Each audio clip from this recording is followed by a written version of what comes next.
Hey guys, calebscards here, coming at you with a TTM mail recap. This is some that came in, I want to say last week, and maybe towards the end of the week before. Basically, just everything that pretty much came in after the last video. There's quite a few things again. I sent out again all sorts of letters requesting autographs to sign mainly cards. A lot of baseball players, football players, basketball, etc. In case you're wondering and you're brand new, just click on this video and you're like, what in the world is this guy talking about? I do TTM autograph collecting, which TTM stands for through the mail, and I find addresses for famous celebrities or athletes via some websites that thousands of other people use throughout the community. There are links down below in the description box in case you're interested. You can just copy and paste that into your browser, whichever one you like to use, and you can search on there. Some are free and some are paid subscriptions, or you can at least see 2 weeks of data for free. That's sportscollectors.net for that one. But anyways, let's get into it. This one is an old one. This is coming back, I think, about 3 years' time. This is a pro golfer, Larry Mize, signed with the inscription Ephesians 2, 8, and 9. He signed a 4x6 photo that I sent, again, quite some time ago. I think almost 3 years ago in 2023, if I remember right. Maybe 22, but I think it was 2023. And these are also in no particular order of like sport or category. They're just kind of how I opened them. We got Keith Goganuis. He played for the Bills and Jaguars. I did not have a Bills card of him, but I did have that Jaguars card. We got a failure from Mr. John Cangalasi. He is asking for $10 per. So I'll let you guys read that. You can pause if you need to. And there's $5 for inscription. Only cash, no checks. So he was just signing. Nobody mentioned that he was charging, so he must have literally just decided to do this. I'm not sure.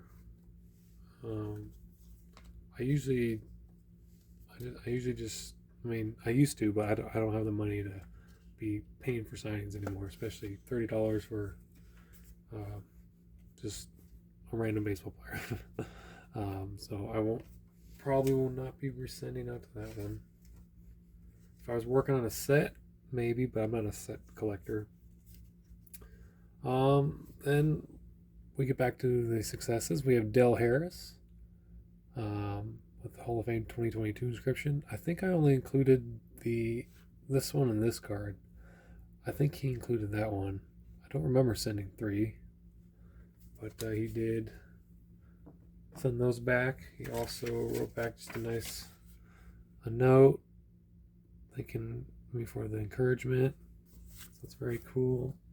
And then he's been sending these out lately. He's got a picture of him with Kobe Bryant.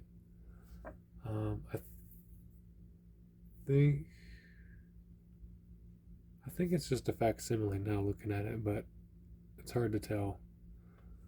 The 22 looks like it's written on there, but the Hall of Fame 22, I'm not sure. But either way, cool addition. We got Mr. Rick Cerrone on a 91 Flair. I tried him. I sent to the same address we got an RTS from, and it came back. Different card. I don't know. I've had that happen twice now. We have Tim Crumry on a 91 Pro Set. We have Scott Studwell, who signed 3 cards, 90 Pro Set, 89 Pro Set, and 90 score.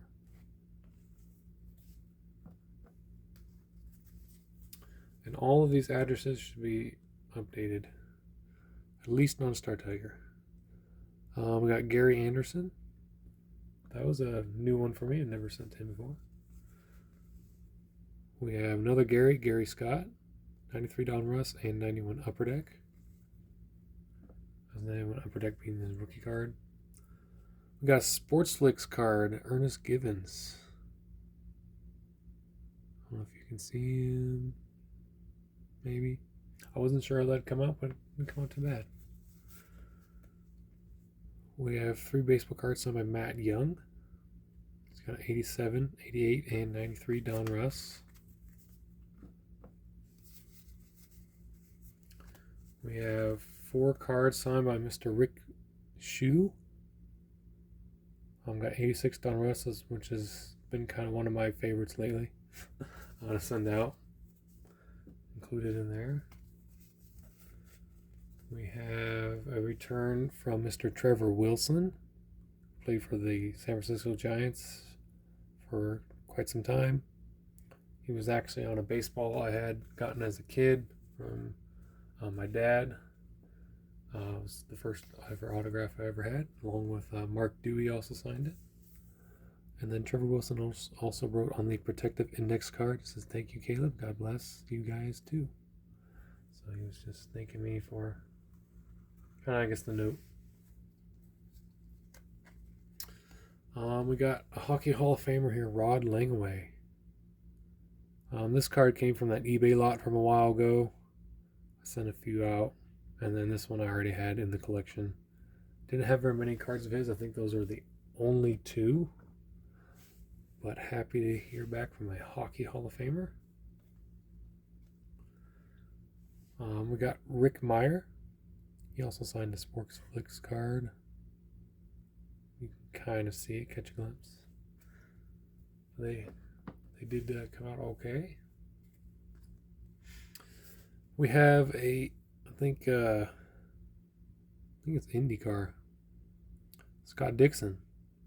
That was out for... Actually, no.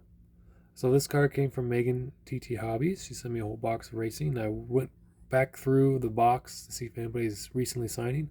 He was one that I saw. I sent to Chip Ganassi Racing and got this card signed. So that's pretty cool. Didn't take too long. So hopefully we'll see some racing come back soon. We also got a country card signed by Becky Hobbs. This had fallen behind my printer, and I was like, where's that request? I know I got it ready. I was going to print a letter and everything and send her, and I couldn't find it. And I just found it recently, so I sent it to Becky Hobbs. She's a country musician, writer, a songwriter as well. She helped co-write Angels Among Us with Alabama, which is probably one of the big hits for her. She also just, the protective index card, she did some doodling with some hearts and nice little note there. And then also just wrote back a note on a St. Jude letter. So we got technically 3 autographs for just 1 card. So thank you, Miss Hobbs. I really appreciate it. Next up, we have a Colorado native, Clint Zavares. Played for the Seattle Mariners back in the 90s. I think just a season or 2 with them. So that stayed in state. Got Broncos legend Dennis Smith, who could arguably make a case for the Hall of Fame. Was one of those hard-hitting safeties with Steve Atwater. Feared defensive backfield of the Denver Broncos back in the day, the Orange Crush 80s and 90s defense. So we'll see if he ever makes the Hall of Fame. It'll be pretty cool to see. This one I hadn't seen him sign in a while, but I guess he owns a studio. He and his son Brian, who is also a former baseball player, Floyd Bannister. Because I think Brian's his son. He could be also his grandson, but I think Brian is his son. But Floyd played a long time in the majors. Former first-round draft pick. This was out for at least a year plus. Ricky Thompson on 1980 Topps. Might have been closer to 2 years in that one. I was trying an address out from this gentleman, Kurt Manwaring. Just sent 1 card, 89 Topps. I just assumed it'd get lost and not come back, but it did very quickly, within a week. So Mr. Manwaring does seem like he is signing. So if you need him, And finally, we have Doug Robbins on the 1988 Topps Traded Team USA. The set of cards came from Ryan Stonebreaker, and I've been sending these out. So thank you again, Ryan. And finally, I've already resent with the address to Tribe. This is former quarterback of the New York Giants, Dave Brown. It has that address there to send because it said forward time expired. So it came back to me. I'm going to try that address, see if it works, and see if we get Dave Brown. I hadn't seen him sign in quite some time. So that is, I believe, all I have for you. I'll hopefully have another episode here in a week or two with more autographs and share with you what's come in. I hope this helps give you some new ideas of people to potentially write to, or maybe people you've never even heard of. Give you some fun chances to research and go through your cards, see if you got them. But these seem to be some folks that are currently signing, and hopefully they would love to hear from you. So just like they enjoyed hearing from me. So have fun collecting, everybody. Hope you go check out those links down below in the description. They'll certainly help you out if you take the time to do so. If you wouldn't mind, leave a like, comment, and subscribe if you're new, guys. All right, talk to you later. Bye.